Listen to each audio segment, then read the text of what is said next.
সেন্টেন্সের প্রথমে কর্তা বা সাবজেক্ট, তারপরে এই স্পেশাল ভার্ব যেগুলো আছে এগুলো বসাতে হবে, তারপরে যে অ্যাডিশনাল ভার্বগুলো আছে সেগুলো বসাতে হবে, তারপরে যা আছে এই দিয়ে তোমরা মোটামুটি বাক্যটা তৈরি করতে পারো।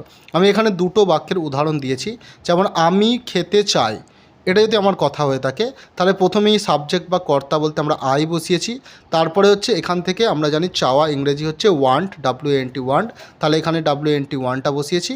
তারপরে খেতে, খেতে ইংরাজি হচ্ছে আরেকটা যে এক্সট্রা ভার্ব, খাওয়া একটি ভার্ব, সেটাকে আমরা টু দিয়ে ব্যবহার করব, তাহলে টু ইট। আর তারপরে যেটা আমরা আছে রাইসটা এখানে নেই, সরি, আই ওয়ান্ট টু ইট, ব্যাস এটুকুই।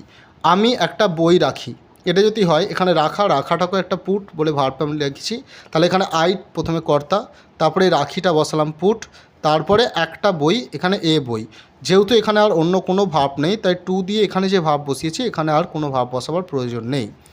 আশা করি সকলে বুঝতে পেরেছো। বাকি যে